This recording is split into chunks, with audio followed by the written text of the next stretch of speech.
If you don't get there in time, we will lose 1,600 men. Your brother among them. Good luck.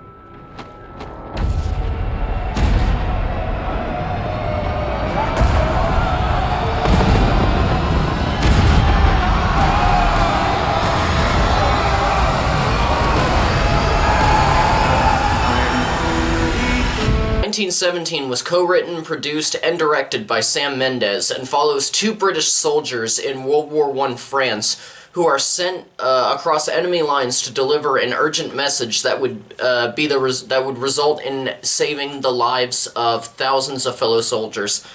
I was worried that I wouldn't be able to see this movie before the Oscars actually took place, but this ended up being the last Best Picture nominee that I was able to physically see, and I saw it the day before the Oscars, so I was very lucky on that part.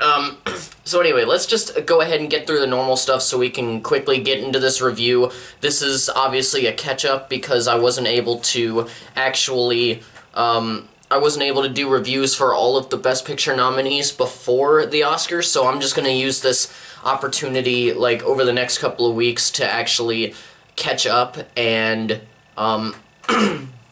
excuse me, headache, just to catch up and get to everything, and then it'll end in what ended up being the Best Picture winner.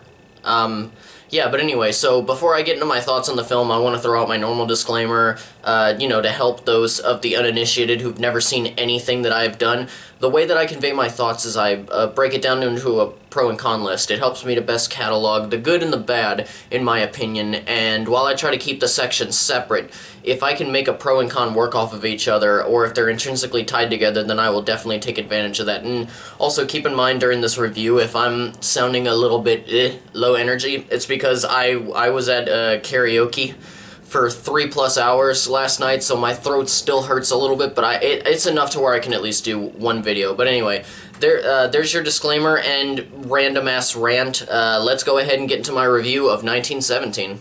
As I have mentioned many times before on this channel, Roger Deakins to me is a god when it comes to his job, the director of photography, cinematographer.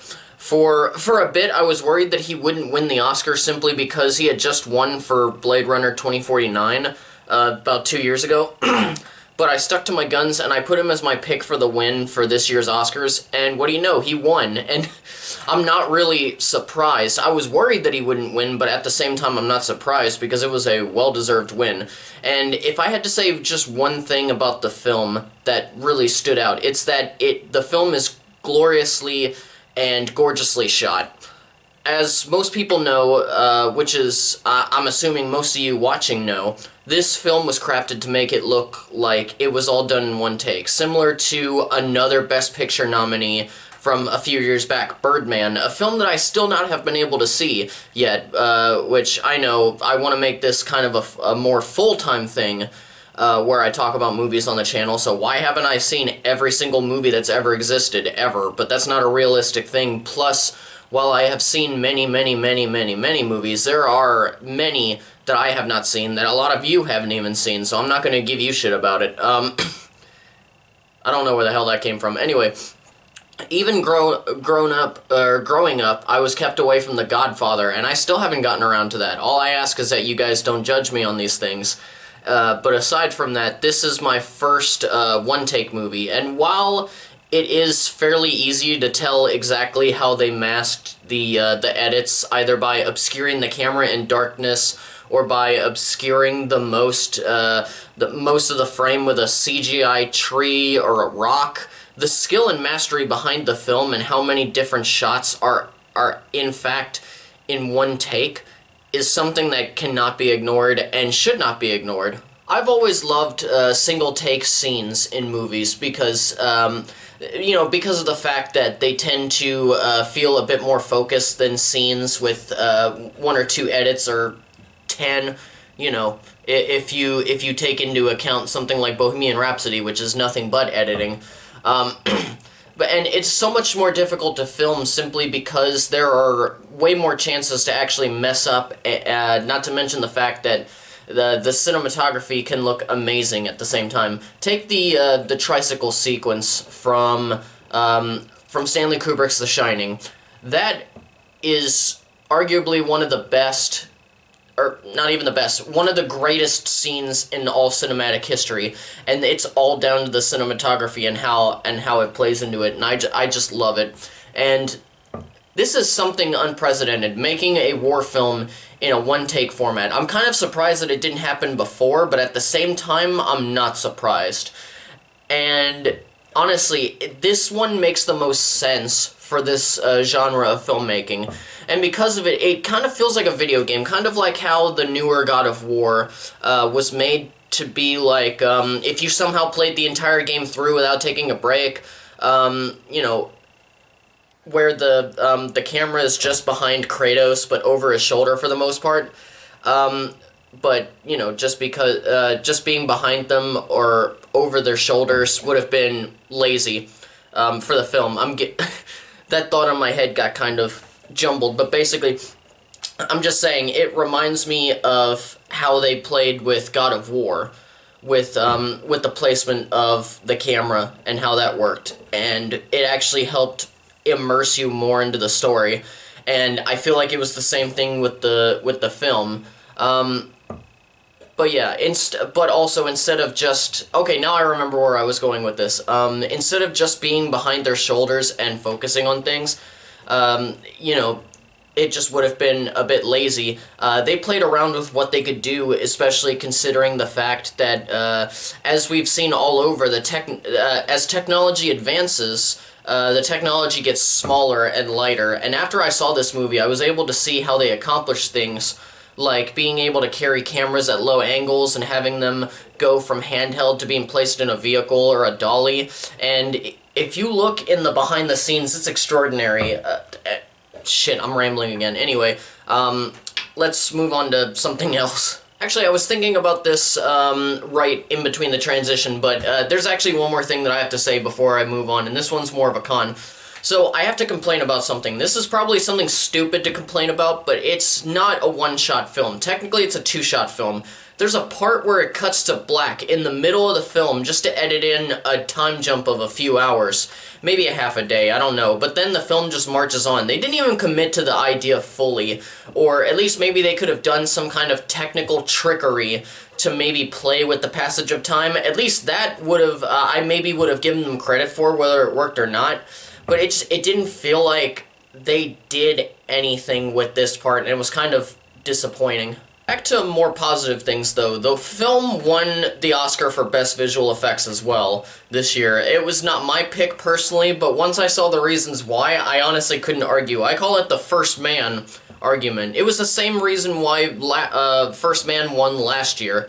Not because it was a visual effects extravaganza, which for that I had chosen in my ballot Avengers Endgame for just the extravaganza that we saw with the visual effects, and also the visual effects were really, really, really, really good. But First Man won not because it was an extravaganza, but also it had the least noticeable visual effects, and that actually makes sense. The visual effects in this film were outstanding, especially when you watch that behind-the-scenes video from Insider. I'll actually link that video in the description down below for those of you who are interested in seeing it. But one of the things that sold me on the fact that it won was the fact that the church that's shown in the trailers and is at the latter half of the second act, it wasn't even there. It was just one big visual effect, and at that point I was like, okay, I accept this. Probably the biggest accomplishment outside of the cinematography, in my opinion, was just the production design all over. Again, check out the video in the description down below for more, but the amount of detail that went into actually crafting No Man's Land and the town ruins were amazing. Even the differences between the UK trenches and the German trenches don't go unnoticed as well. Like Christopher Nolan's Dunkirk before it, the film has a heightened sense of, oh shit, I don't know what's going on, I don't know what's going to happen here, everyone that I'm watching could die at any second. There doesn't really feel like there's any plot armor, and even if there is, that's how good the state of fear and possibility of death is. And that feeling was consistent, and also doesn't focus so much on character. That's the other part of Dunkirk's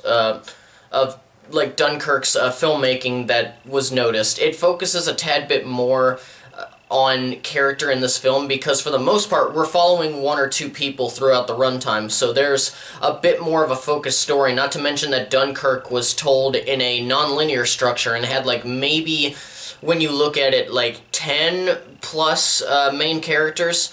But yeah, 1917's not filmed in that kind of style. This one is completely linear in fashion. But your mileage on this movie can vary depending on how much a character focus you require in your narratives. And for this film, it's the same as Dunkirk. I found the character side lacking, which was obviously the point, since we follow normal, not particularly special people in terrible situations, but at the same time, I'm still on board because of the technical prowess at work. This could be construed by many as a technical masterpiece of a film, and I think it comes pretty close, and is only held back really by what I mentioned earlier, the blatant, obvious edits that would take me out of the film for split seconds, that kind of stuff. The musical score by Thomas Newman was another aspect that was nominated for an Oscar, and that ended up not going to 1917, but honestly, I'm happy that it didn't. I found the music way too distracting in the wrong ways. When it came to the more solemn and non-action specific sequences, I thought the music was fine, I thought it did its job, but anytime there was any kind of sequence, the music would be cheesy and over-present and obnoxious sometimes.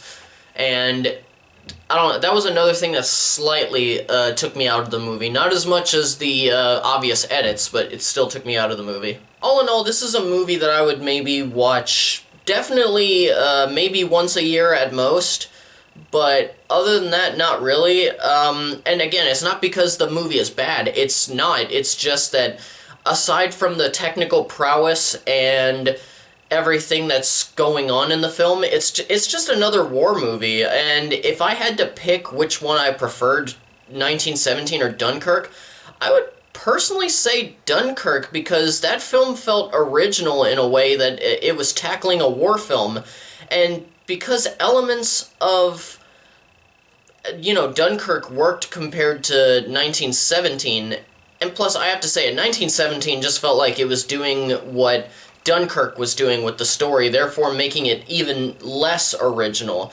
Again, love the movie for the technical stuff, but it was still kind of brought down by everything else. Still think it was worthy of being a Best Picture nominee for this year, and even though it was the front runner to win for a while, it only deserved it to a certain degree. Anyway, guys, thank you so much for watching this video. I hope you enjoyed it. I'm hoping to get out the rest of the Best Picture nominees soon, so look forward to that. Don't forget to hit that like button on this video, and subscribe if you haven't already to catch up with everything else that I put up on the channel. And also, soon I'm actually going to be posting more karaoke performance videos. I'm actually going to be doing it to where I make some more consistently, maybe twice a week, so just keep an eye out for those. Anyway, before I start rambling even further, farewell until the next video, all of you casual moviegoers and movie fans alike, and keep on being awesome.